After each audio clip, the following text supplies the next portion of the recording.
Amin. Wow.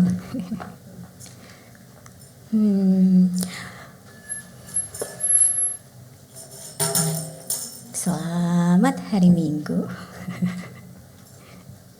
Oke, teman-teman semuanya, shalom. Kalau nggak shalom kan bukan Kristen ya. Happy Sunday, berarti hari ini hari Minggu. Oke, teman-teman, selama bulan Mei ini kan kita belajar tentang Saved by Grace. Nah, bulan lalu itu kan kita juga ngomongin hal yang sama ya, cuman lebih ke keselamatan yang Tuhan berikan itu cuma-cuma. Nah, bulan ini kita ngomongin tentang hal yang sama namun lebih spesifik ke Roh Kudus jatuhnya. Kita ngomongin tentang Roh Kudus. Nah,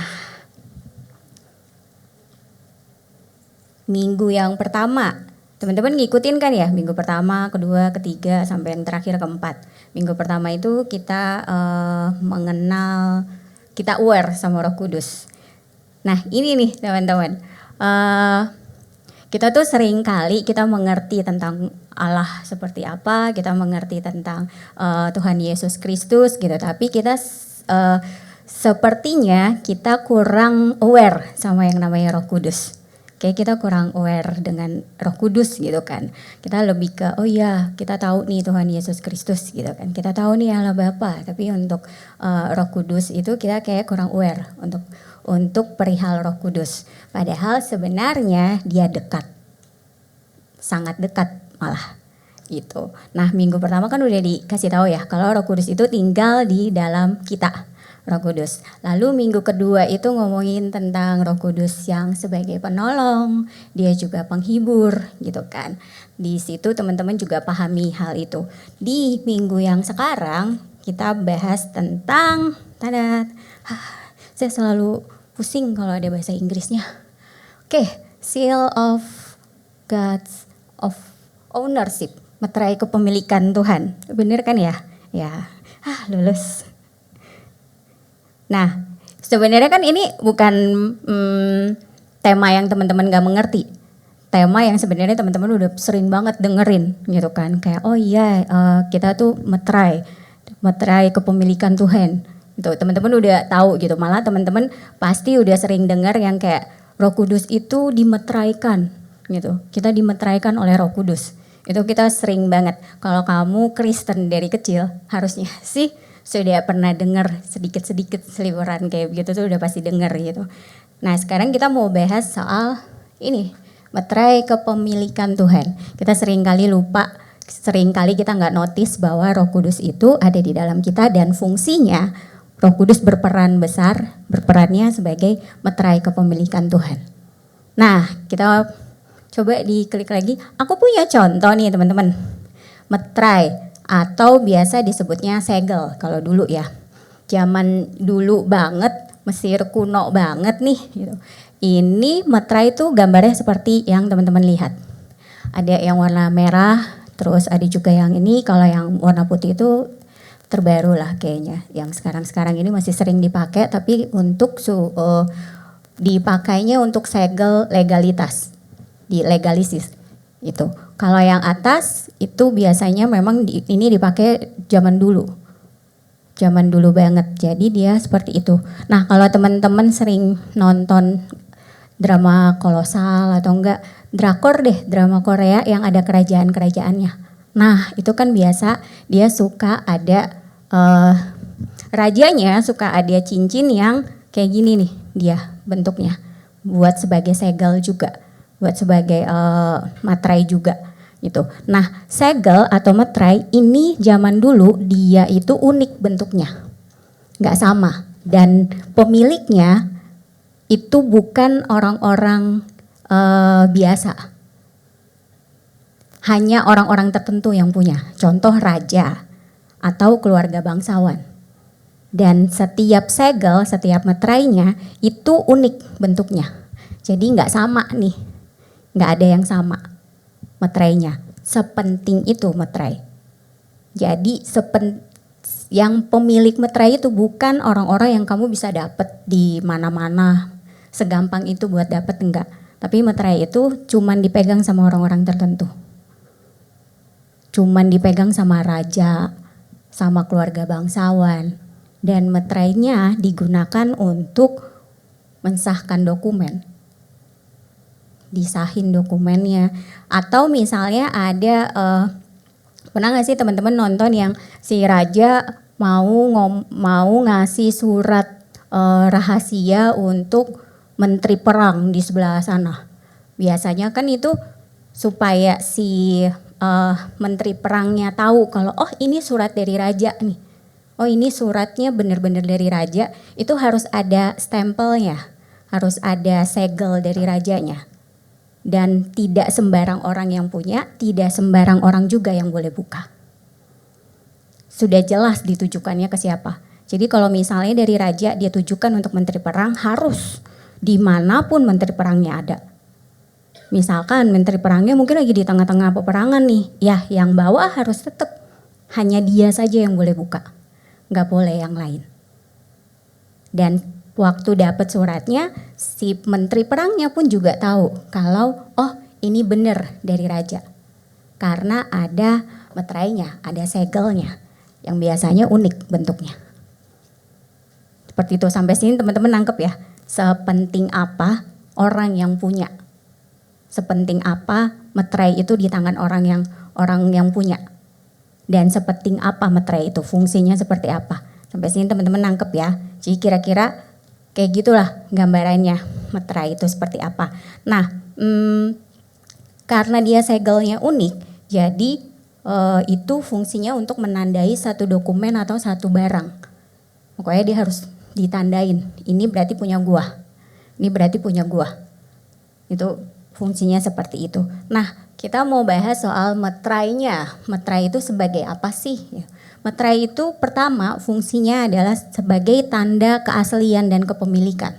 Seperti yang tadi aku bilang, karena dia bentuknya unik, jadi nggak sama nih. Raja yang satu sama raja yang di kerajaan seberang nggak sama.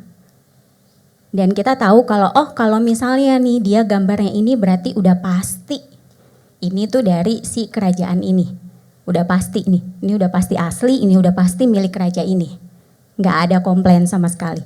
Karena memang segelnya seperti itu. Karena memang meterainya seperti itu. Itu jadi meterai itu fungsinya keaslian sama kepemilikan. Dan biasanya kalau dokumen atau barang yang sudah disegel, udah ditempel itu berarti milik pemilik meterainya ya. Dan nggak boleh dibuka, sama kayak tadi aku bilang nggak boleh dibuka sama siapapun karena itu milik yang punya. Tuh. Nah, teman-teman, ini awalnya aku cuman mau kasih tahu kalau oh ini meterai itu zaman dulu banget itu seperti ini. Kenapa aku nggak contohin yang zaman sekarang? Karena sekarang kalian dapat stempel di mana aja. Bisa gitu, kamu bisa stempel ini di mana aja tuh bisa gitu. Tapi kalau zaman dulu itu hal yang langka, nggak semua orang punya. Gitu. Kalau sekarang kan bisa, kamu bisa dapat stempel di mana aja, kamu bisa bikin stempel sendiri gitu, itu semuanya. Tapi karena konsep kita hari ini adalah kita mau ngomongin tentang sesuatu yang sangat berharga, kita harus tarik dulu seberharga itu, nilainya semahal itu, yang punyanya pun juga seberkuasa itu, bukan orang-orang sembarangan gitu. Jadi karena kalian juga udah pasti tahu ya jawabannya, jadi kita baca aja. Langsung aja ke Efesus 1 ayat 13 sampai 14. Karena aku rasa teman-teman udah pasti dengar ini, mungkin beberapa juga udah tahu nih. Oh temanya kayak gini nih, pembahasannya pasti kayak gini. Jadi kita baca sama-sama ya teman-teman ya. Suaranya kenceng ya. Baca sama-sama nih ya. 1, 2, 3.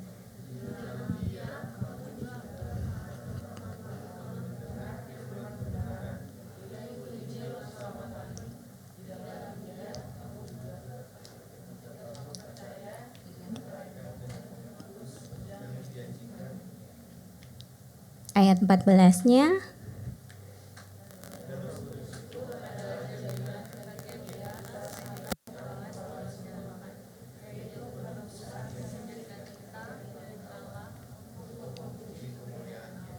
Oke, dari sini sih sebenarnya teman-teman sebenarnya kayak udah nggak perlu dijelasin ya, karena kalian udah tahu oh Kita dimeteraikan sama Roh Kudus gitu. Kita dimeteraikan dengan Roh Kudus dan Roh Kudus itu adalah jaminan. Kayak teman-teman udah tahu. Tapi aku mau kita balik ke pasal 13.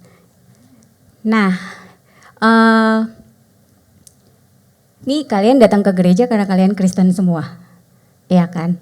Ya, kalian datang ke gereja karena kalian Kristen semua.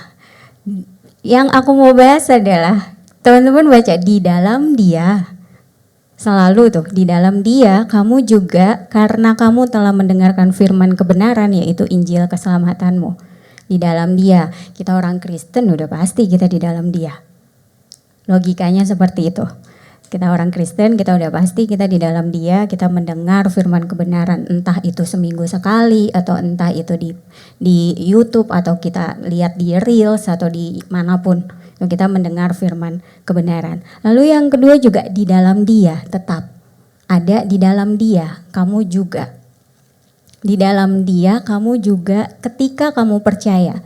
Jadi nggak sampai dimeteraikan, nggak segampang itu guys, dimeteraikan dengan Roh Kudus. Tapi kamu tahu di dalam Dia kamu percaya. Karena kalau kamu dimeteraikan dengan Roh Kudus tapi kamu nggak percaya, percuma. Kita jadi nggak aware sama keberadaannya. Kita jadi nggak aware. Di dalam Dia tuh bukan cuma sebuah ungkapan tapi hubungan. Di dalam Dia itu hubungan. Bukan cuma sekedar ungkapan. Kayak oh yaudah gue udah tinggal nih di dalam Dia, gue udah tinggal di dalam Tuhan. Enggak. Itu hubungan, ngomongin hubungan. Kamu ketika kamu percaya.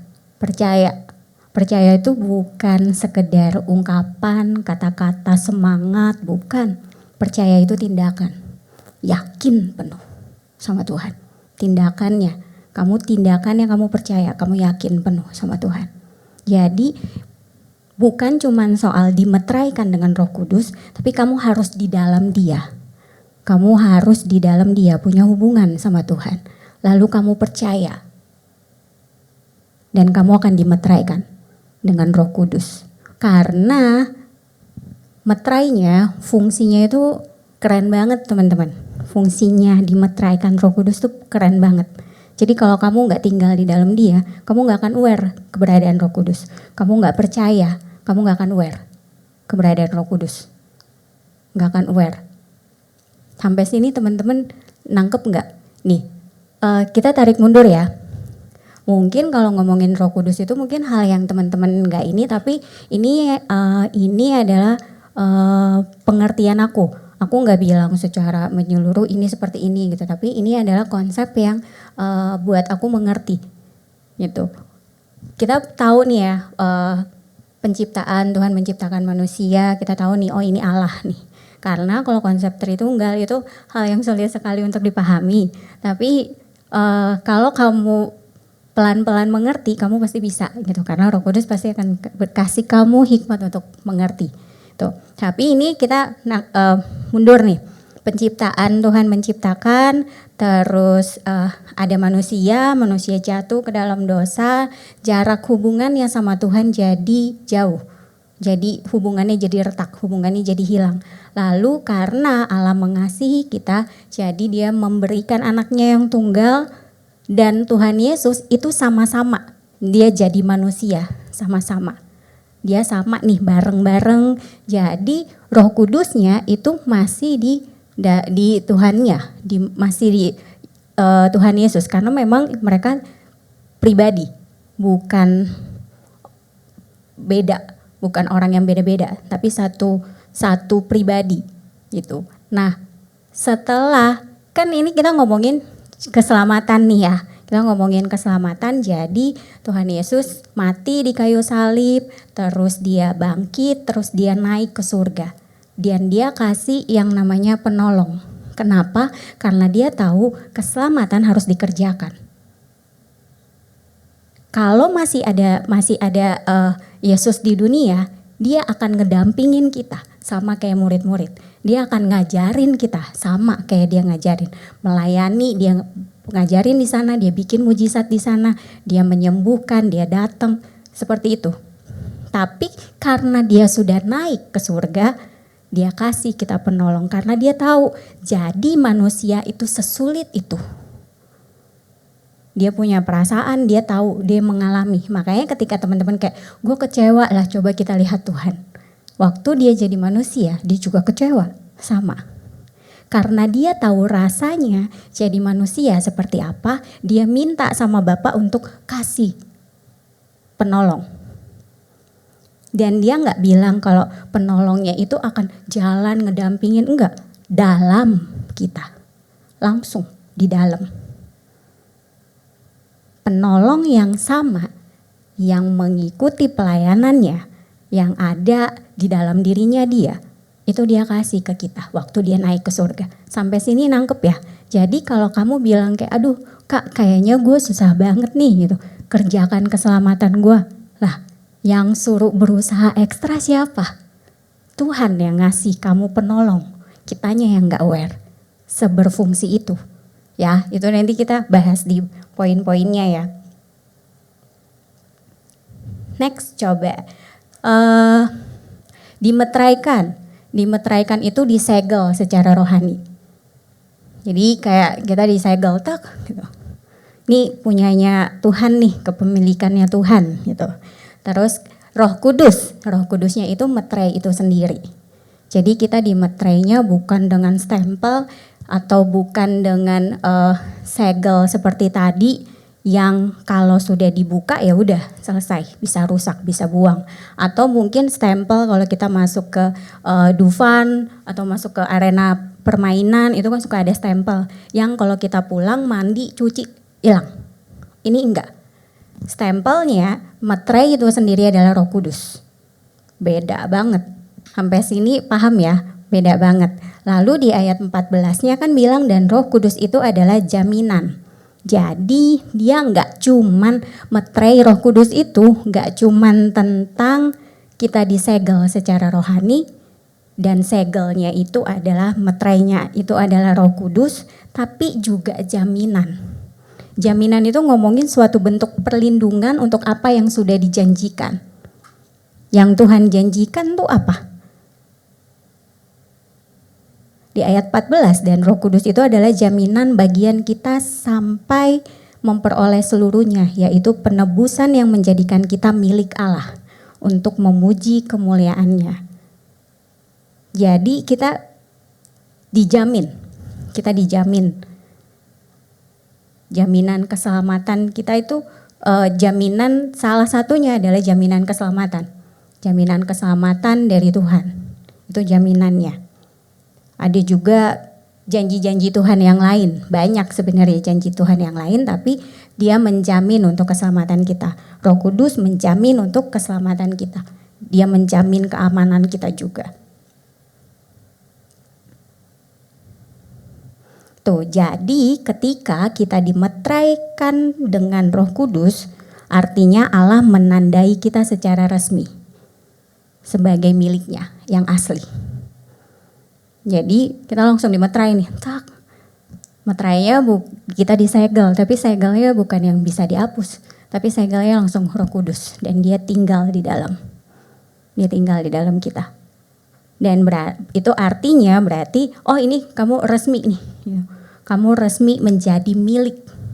Makanya kenapa kita suka dengar kita itu kepunyaannya Allah, kita itu kesayangannya Dia. Lah karena kamu sudah dimeterai sama Roh Kudus.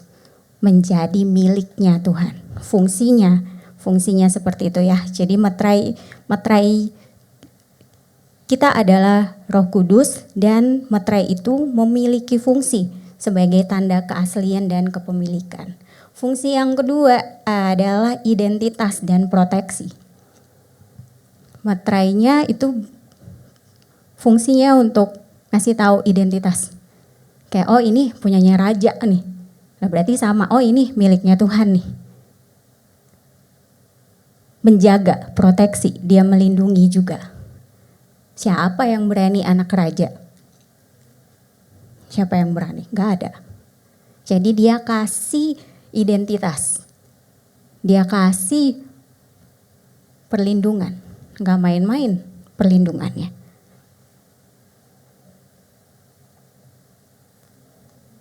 identitas kita apa? Identitas kita.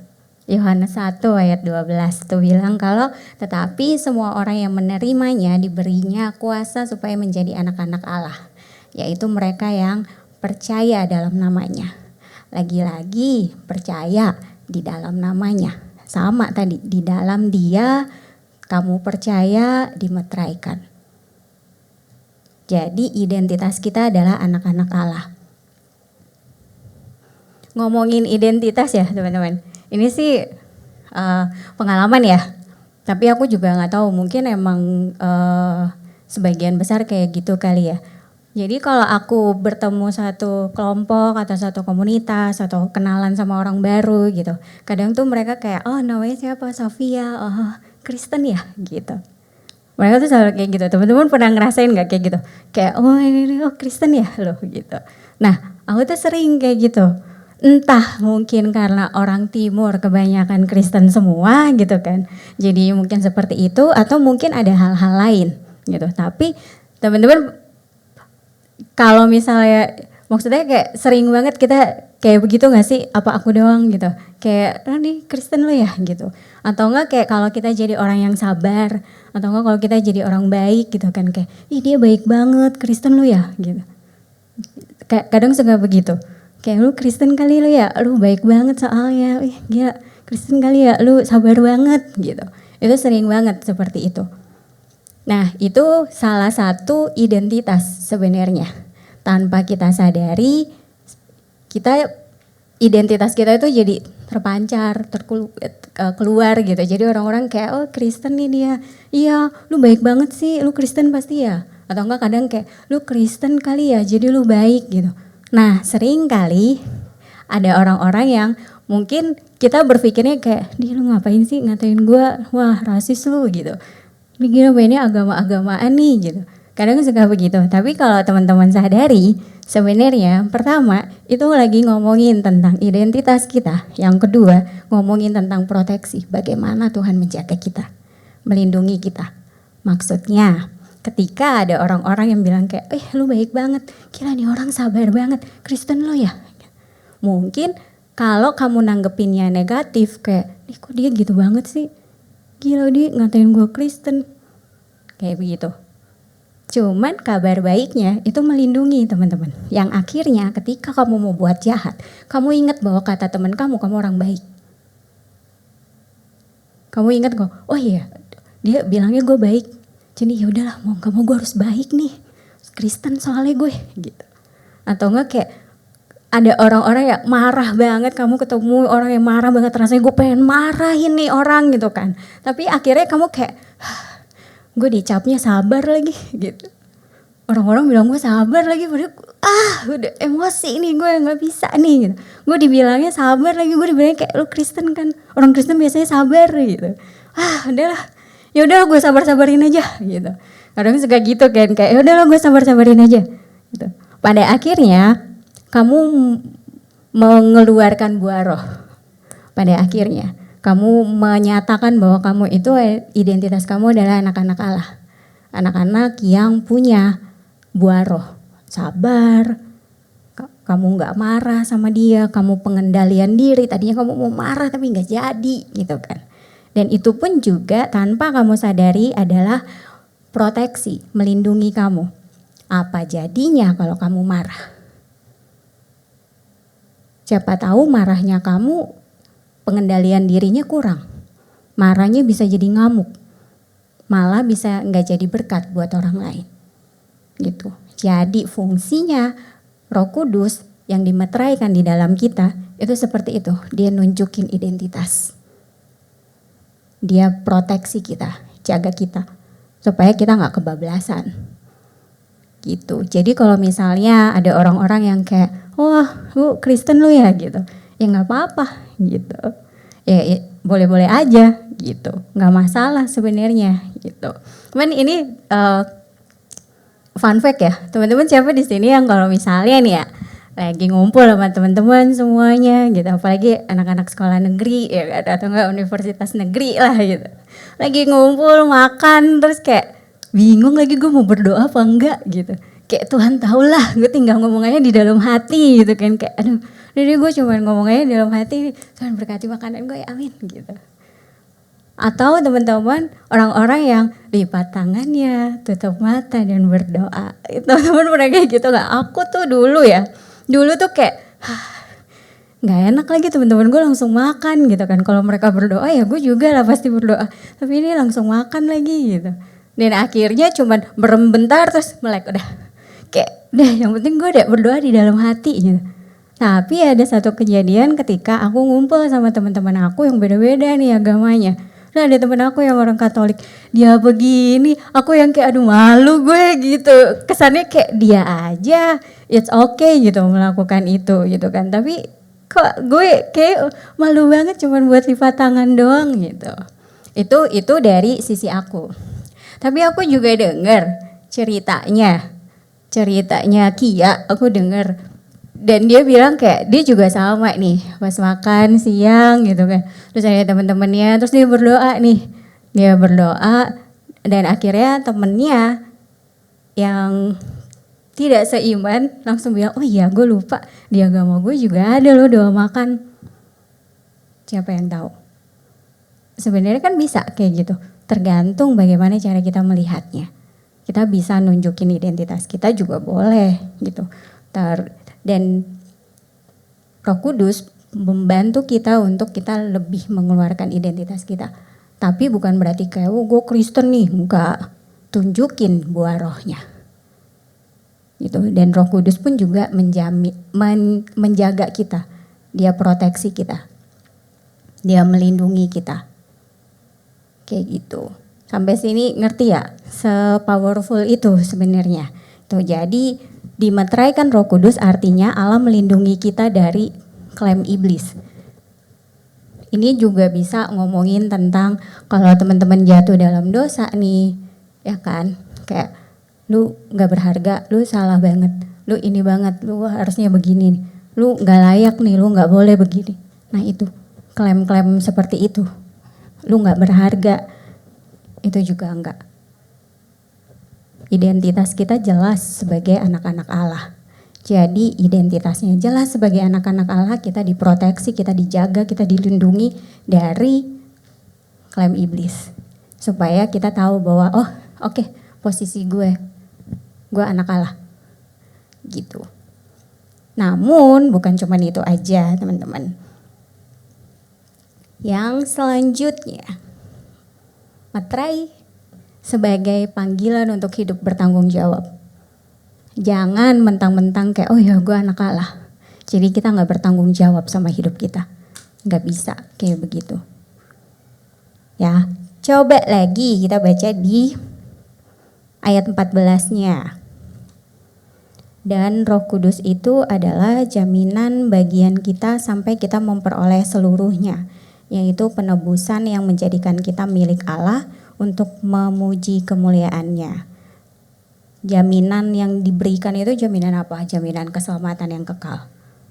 Makanya dimeteraikan Roh Kudus tidak hanya tentang hak milik, bukan tentang kepemilikan aja, tapi panggilan untuk hidup bertanggung jawab. Nah, ini nih teman-teman. Teman-teman pernah dengar nggak kayak gini? Kita harus mengerjakan keselamatan. Kita harus kerjakan keselamatan. Sedangkan Roh Kudus beri kita jaminan keselamatan. Tapi kenapa kita harus kerjakan keselamatan? Nih ya, kita baca sama-sama ya. Filipi 2 ayat 12 sampai 13. Ini aku tulis nih. Oke, 1, 2, 3. Hai saudara-saudaraku yang kekasih, kamu senantiasa taat. Karena itu tetaplah kerjakanlah keselamatanmu dengan takut dan gentar. Tetapi terlebih pula sekarang waktu aku tidak hadir. 13. Karena Allah lah yang mengerjakan di dalam kamu baik kemauan maupun pekerjaan menurut kerelaannya. Nah ini pun juga dulu aku sempat mikir kayak kan gue udah dijamin ya keselamatannya gitu kan. Tapi kok di Alkitab ada lagi nih, gue harus ngerjain keselamatan. Jadi gimana nih konsepnya gitu kan. Kayak jadi gimana nih gue udah pasti masuk surga tapi gue harus kerjain keselamatannya. Kayak aku udah dapet jaminan gitu. Jaminan, perlindungan, dasar keamanan, tiket pasti gitu kan. Udah dapet nih kalau masuk surga. Keselamatan gitu, udah dapet nih keselamatan. Tapi harus dikerjakan. Tindakan kita, kendaraannya, arah perjalanan kitanya itu harus dikerjakan. Jadi kalau teman-teman kurang paham ya, nih teman-teman kalau di sekolah minggu itu dibilang jalan menuju surga tuh yang besar apa yang kecil? Yang kecil. Nah bedanya ini, nih teman-teman ya, ada satu aku tulis di PPT, jangan kerjakan keselamatan untuk mendapatkannya, tetapi karena kamu sudah menerima. Bedanya seperti ini teman-teman. Aku ngasih Jordan tiket keselamatan lah taruhnya. Aku ngasih Jordan tiket keselamatan. Dan kita samain ya. Istilahnya nih dari sini ke sana, sana tuh surga lah ya. Di sini adalah proses kita untuk pergi ke sana dari sini. Bedanya misalkan nih ya, ada Jordan sama ada Hizkia di sebelah sini. Perbedaannya aku kasih Jordan tiketnya, surganya di sana. Nih pahami ya, jangan kerjakan keselamatan untuk mendapatkannya, tetapi karena kamu sudah menerima. Aku kasih Jordan tiket keselamatan nih, udah aku kasih pasti jaminannya. Hizkia di sini, tapi tiketnya masih di sana. Ngerti nggak? Nangkep nggak maksudnya? Kalau Hizkia ngerjain keselamatannya untuk mendapatkannya, dia belum pegang tiketnya, tapi dia tahu nih, oh gue masuk surga, tapi dia belum pegang tiketnya. Itulah maksudnya dimeteraikan Roh Kudus. Kamu udah pegang jaminannya. Jordan tinggal jalan. Hizkia harus ngambil. Karena dia gak tahu nih. Dia ada jaminannya apa enggak. Dia cuma tahu, oh gue harus dapet. Gue harus dapetin keselamatan. Jadi dia jalan ke sana buat ngambil. Dia harus dapet. Itu konsepnya beda. Jadi kalau kamu mengerjakan keselamatan untuk mendapatkannya itu berbeda dengan kamu sudah terima. Jalannya yang akan dilalui Kia sama Jordan itu akan beda. Jordan udah pegang. Kia berusaha buat ngambil, buat dapet. Beda. Tapi sering kali ketika kita sudah berpikir, oh kita udah pegang nih, udah enak nih, santai. Oh kita udah ini, tapi kita lupa jalannya sempit jalannya. Bisa jadi belok dikit kesenggol, bisa jadi. Atau enggak belokannya banyak, enggak ada yang tahu. Sampai sini nangkep ya? Cuman